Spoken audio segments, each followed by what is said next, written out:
This is episode 35 of the Shameproof Your Life podcast, the one where I talk about yelling at my kids. I'm your host and life coach, Danita Bremer.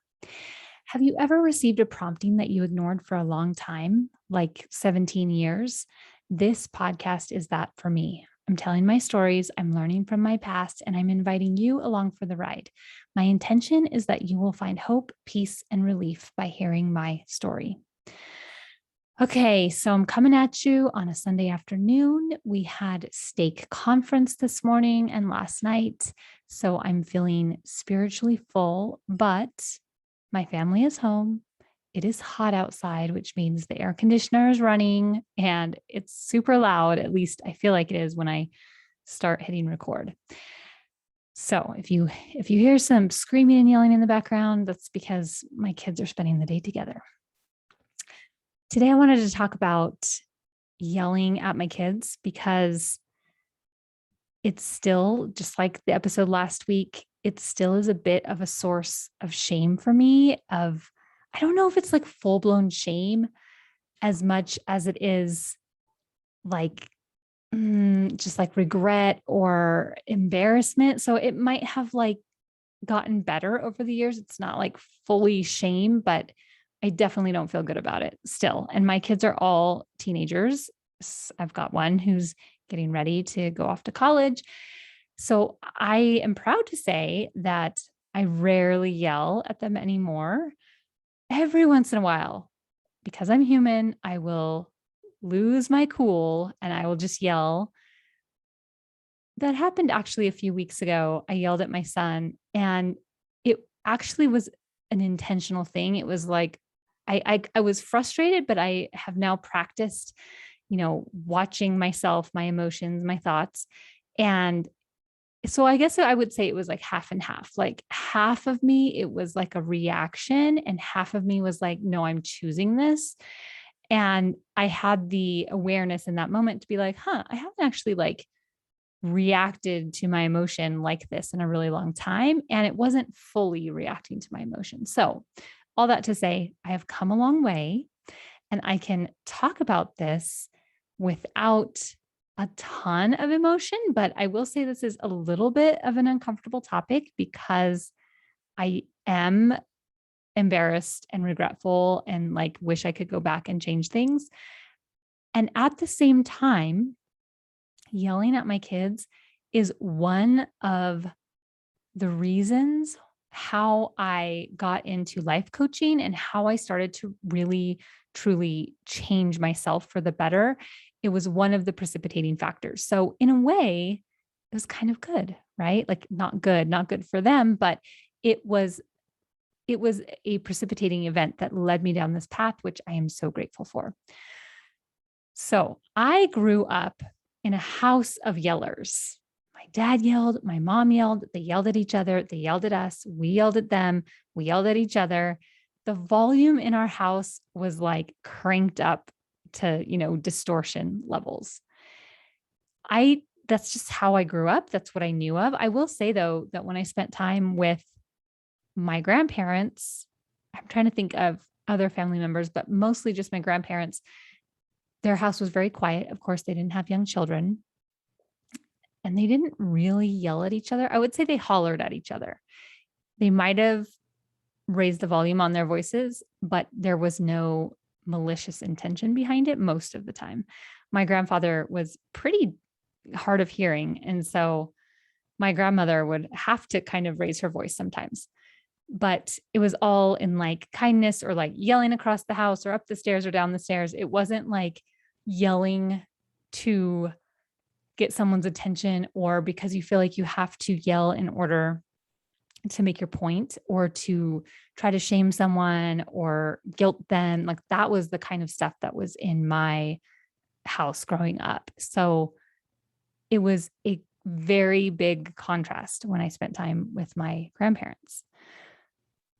Now, what happens when you grow up in a house like this and then you have a baby, you become an adult, you have a baby, a near perfect baby, I would say. My oldest really was such a fabulous baby. She only cried when she really needed something. She slept on a schedule. Part of that was us helping her get to that schedule. But overall, she was a very easy baby, had very clear signals. She was very happy all the time too. But then she turned into a toddler. And as a typical toddler with a mind of her own, she didn't always do what I wanted her to do. And there was a lot of butting heads between her and I. And now, 17 and a half years later, now I know that our personalities are also very opposite. So I can just imagine her being a baby or a toddler, like pre-verbal, and having needs and desires that totally were opposite of my needs and desires, and her feeling frustrated about that. Now I can understand that. But at the time, babies and toddlers can't communicate as well with you. So we butted heads and I yelled a lot. Now, I don't think I was as bad as my parents, but it doesn't excuse it at all. And it really bothered my husband. He did not grow up in a house where yelling was kind of the norm. And he asked me to stop yelling on so many different occasions, but it was like I literally couldn't stop. And now that I've done tons of work on myself, and I'm still in the middle of much of this work on myself, I recognize now that the yelling was not just yelling. There's so much that came before it. It was a result of years of trauma and, attachment stuff and all of that I had experienced. So even though he didn't like it that I yelled, and I hated it that I yelled so much, like I wanted to be that calm, loving, patient mom, like pretty much every mom I've ever talked to wants to be. But I literally did not know how to stop yelling. And that sounds so funny as I say it, because it's like, you just don't yell, right? It's like people who are trying to lose weight. I don't know how to stop eating. Well, you just don't put the food in your mouth, right? But just in that same way that people who want to stop overeating and lose weight don't know how to stop putting food in their mouth, it's not about the food, right? And for me, it wasn't about the yelling. It was about the emotions and the beliefs around myself and my kids that caused me to yell. So in a way, and I'm sure many of you moms or parents in general out there can relate to this, it's not about the yelling, it's about all the reasons why you're yelling. And that's the part we don't really know how to stop. And it wasn't until I found life coaching that I started to understand all of those intricate layers. But in the moment, it felt like I was out of control, that I couldn't not yell. So if you are a yeller like I was, I totally get it. And I'm hoping that this episode will help you. Really, yelling is the action that comes from a feeling that we're feeling. And we can do 4 things with our feelings. We can react to our feelings, which is what yelling is. We can resist our feelings, which is what happens when we really, really want to yell, but we don't. And it's like pushing down this like bubble. Or we avoid our feelings, which in that case, it would be like whatever your kid does that makes you want to yell. Instead of yelling at them, you just like go into another room, right? Which still doesn't address the problem. And then the 4th thing that you can do with your emotions is just feel them, which is the thing that I think most of us don't really know how to do. We are not taught this, and it doesn't even become an obvious option. Our kind of monkey or lizard brains, whatever you want to call them, your lower brain, it only gives you the options of react, resist, or avoid. It doesn't say, oh, we could just stand here and feel what we're feeling.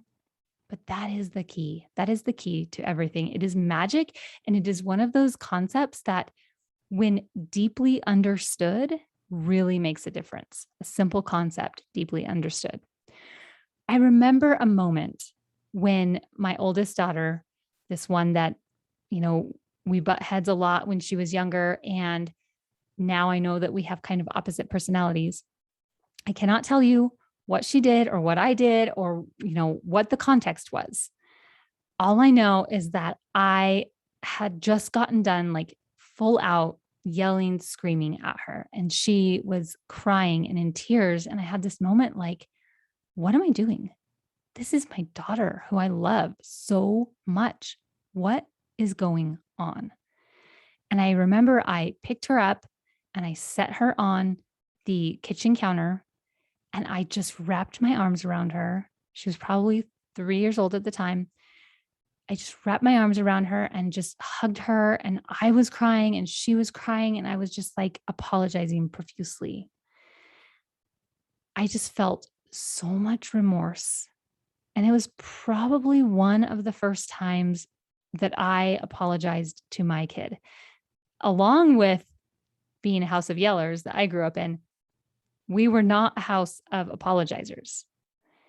I think that moment where I was kind of like meeting myself and had this awareness. Now, this was years and years before I found out about life coaching, that I was just like, this is not the mom I want to be. This is not how I want to be with my child. And I just was so sorry for it. And I think that was the moment that I really resolved to stop yelling. It would take several more years before I could really reach that as a goal.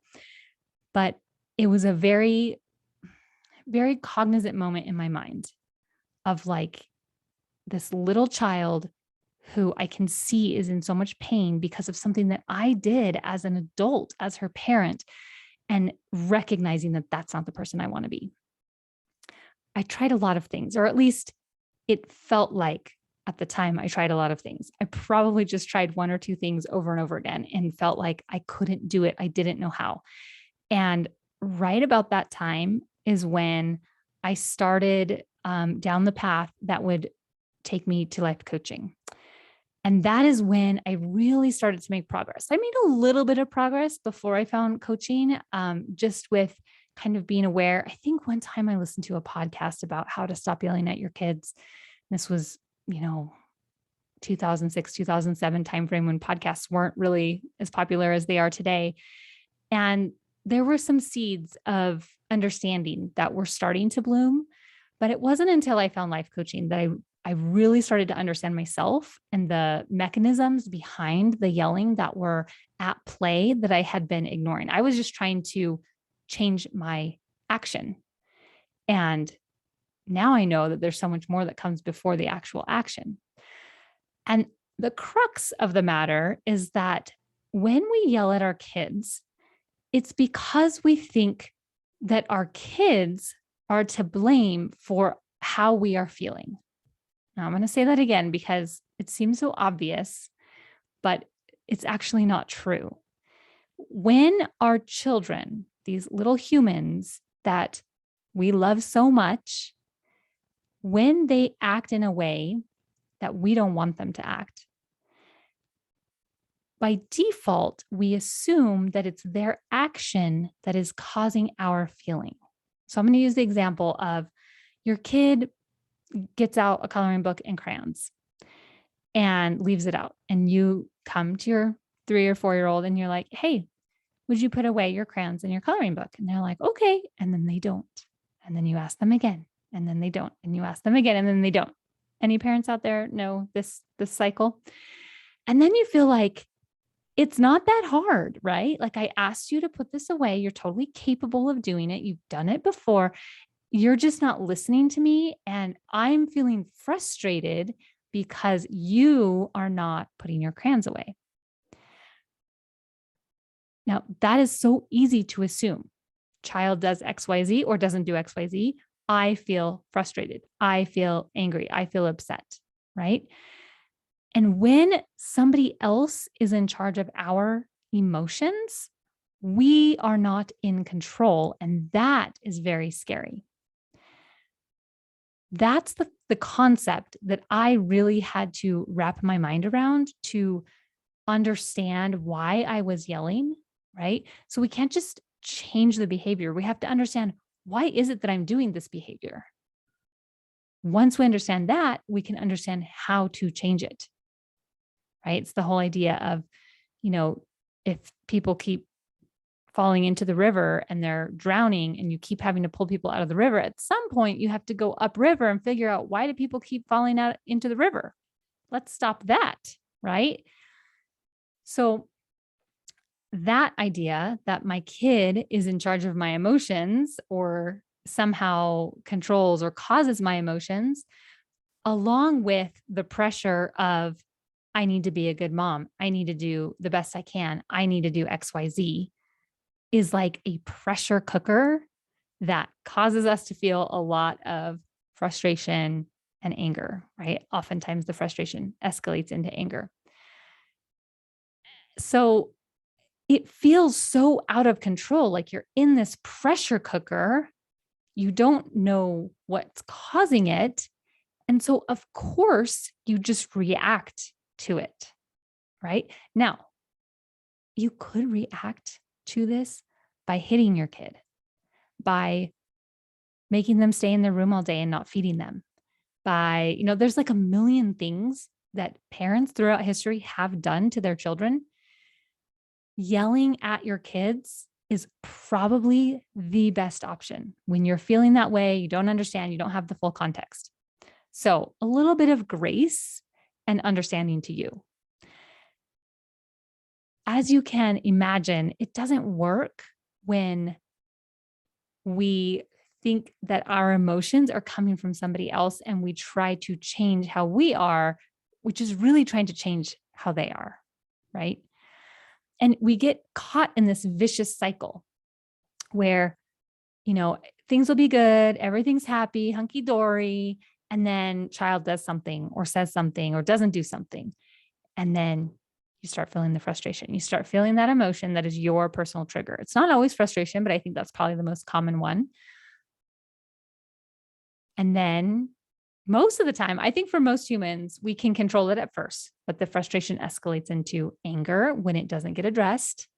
We think it's because our kid isn't doing the thing we want them to do, but really it doesn't get addressed because we're not just allowing ourselves to just feel the frustration. We are either resisting it, reacting to it, or avoiding it.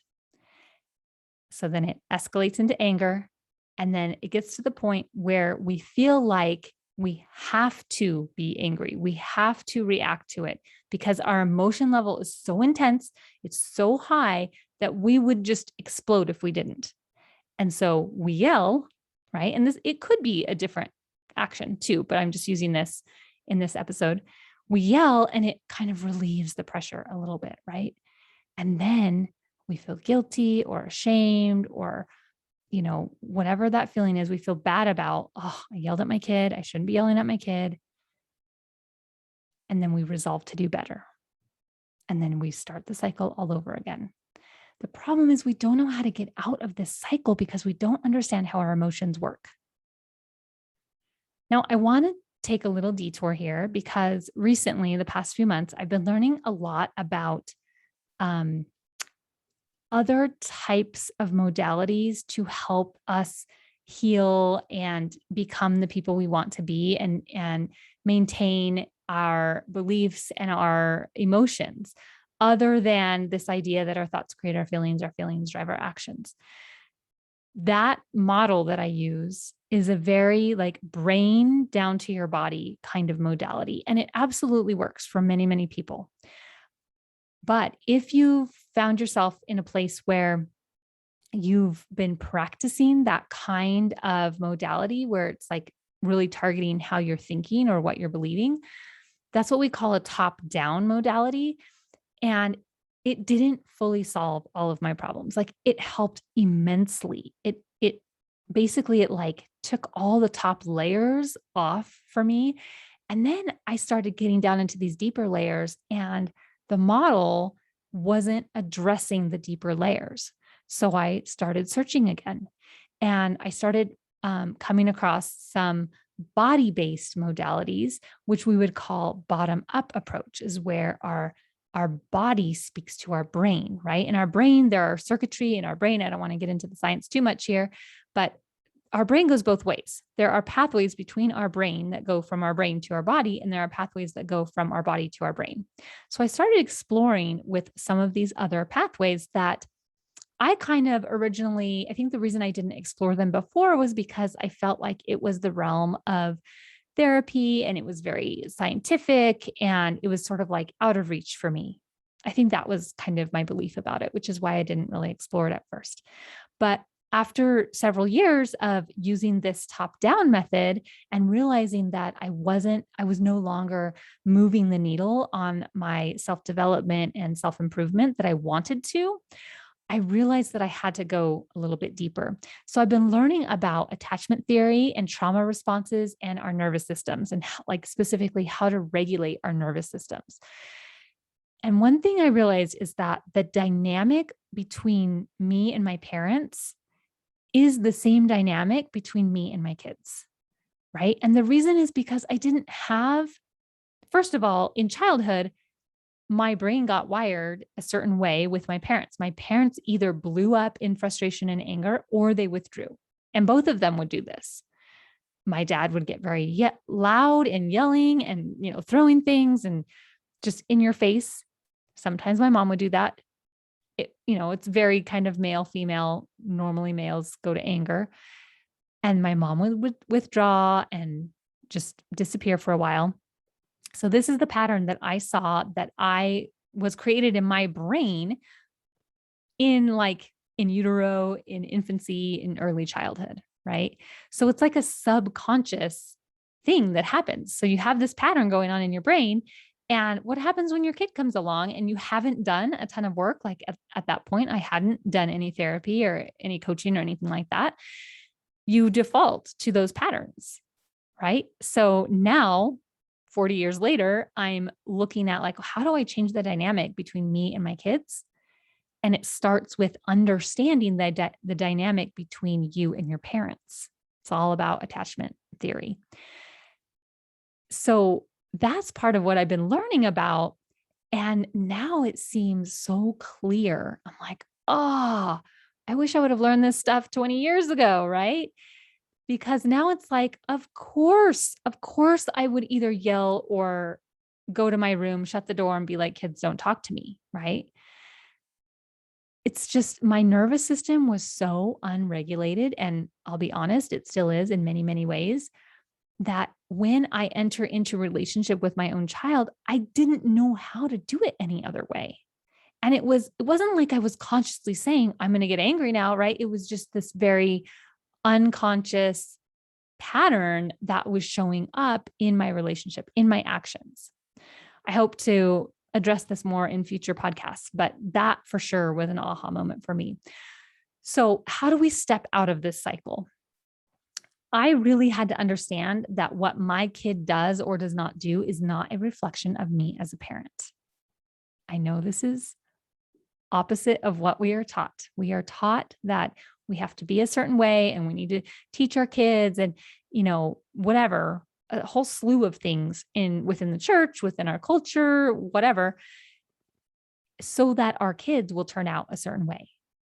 But if that was true, then all of your kids would turn out roughly the same way because they would get roughly the same parent. Yes, it's true that the oldest child doesn't get the same exact parenting as the youngest child, et cetera, which is why I'm not saying it's the same exact experience, but it should be every family with about the same parents, assuming parents don't divorce and things like that. The kids would all turn out roughly the same. And that is not what we see. We see kids with lots of variety of personalities. And, one kid will turn out this way, another kid will turn out totally opposite. So it's not true that how we act as parents, defines how our kids will be. I really, really, really had to get that embedded deep down into my bones for me to be able to kind of zoom out and be like, oh, my kid didn't pick up their crayons. By this time it's years later. And so it's not about picking up crayons. It's, they're being disrespectful to me or they didn't clean up after themselves or whatever, right? The whole, you left your dish on the table. It's not about me though, right? They know that I want them to pick up their dishes and put it in the dishwasher or in the sink or whatever, right? It's about whatever's going on for that kid in that moment, right? And I don't want to, there's a lot here that I could get into. I understand that, there are a lot of different theories, and basically what it boils down to for me is, who do you want to be as a parent? And separating that from how your child shows up in the world. Because your child, of course, is going to show up differently. Like if my kid had gotten my parents, they might be different than if, they got like quote unquote perfect parents, right? So it is a little bit dependent on who the parent is.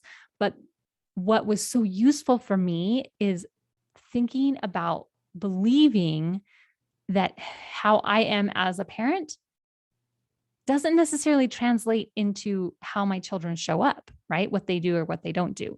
They're like two separate things that might be correlated a little bit, but mostly they're separate. And to me, it's just so clear that each child has their own personality straight from birth, right? So even if I'm the same exact parent for all my kids, they have different personalities. So it's not a one-to-one correlation.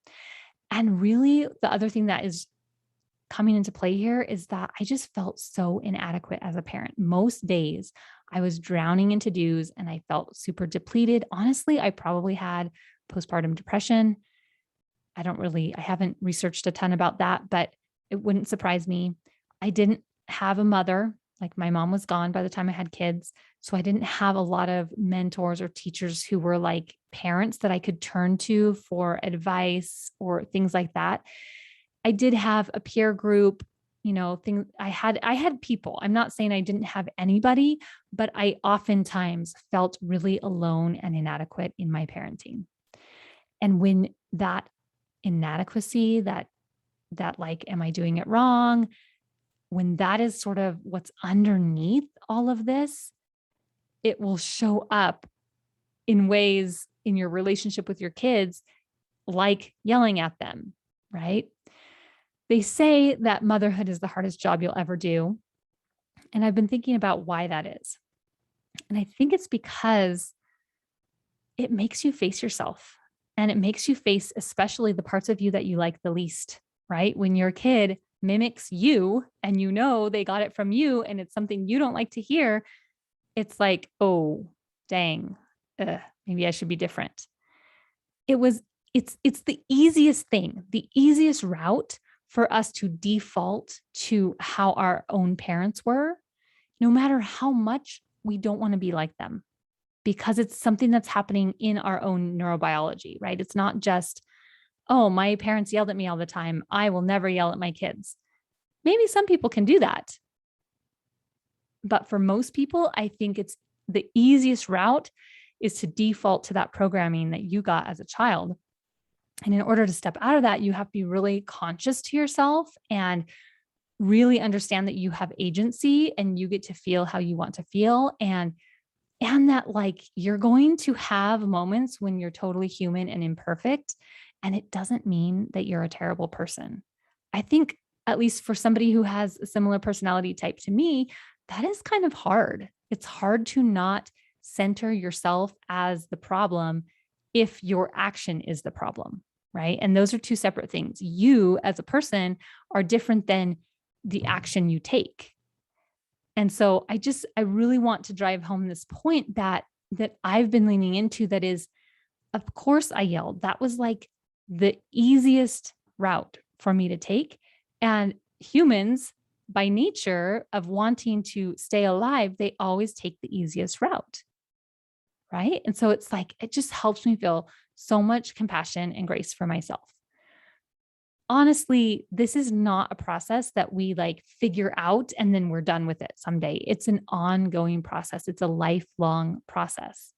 And it's not something that we can really do without doing a lot of internal work on ourselves. So here is my message to you as I wrap up this episode. Yelling at your kids is a normal response from an activated nervous system. Yelling isn't just yelling.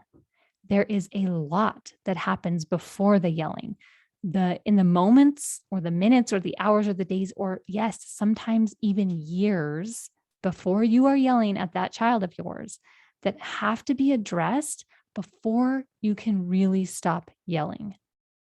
Right. And I do think that there are phases, right? We might stop yelling at our kids, but then it's like an internal thing where we turn it to ourselves inside. And the other thing I wanted to just address here is that yelling isn't everyone's default response. Some people may withdraw or argue or fawn, cater to their child's every need. You've probably heard of the fight or flight response, and then was added to that fight, flight, or freeze. And now there's fight, flight, freeze, or fawn. And fawn is like, catering and like, I don't know, like this like, oh, I'll just do whatever you want kind of thing. So it shows up in different ways. I just know that for many, many, many of us, it shows up as yelling. And we hate that, right? We feel bad about yelling at our kids. We think somehow we're damaging them. And I'm going to be honest, maybe we are damaging them.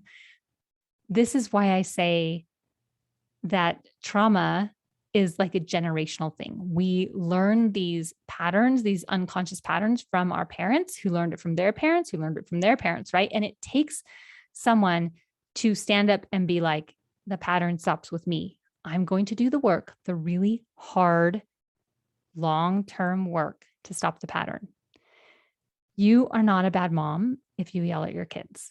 My rule for being a good mom is, do you love your kids? If you love your kids, then you're a good mom. But there may be work to do to get to the habits and the responses you would prefer to have. You absolutely can do it if you are willing to put in the work. I don't even necessarily know who you are listening to this podcast, but I know if you are a human in this world who is listening to this podcast, I know that you have some seed within you that you want to change, that you want to be better, that you want to love your kids unconditionally, no matter what. And I know if you have that desire within you, that you are capable of realizing it. Okay, that is enough for now. And so are you. If you yell at your kids or have any other guilt, shame, inadequacy in your life, and you want to finally resolve it so that you can be the wife and the mom and just the person you always thought you would be, I invite you to consider working with me one-on-one. And if you aren't ready for that, get on my email list. That's where all the goodies happen. That's where I do lots of free things, and you can just get on my email list and then email me and I'll coach you. All the links to be able to do all that stuff are in the show notes here. Until next time, go be you and follow the spirit.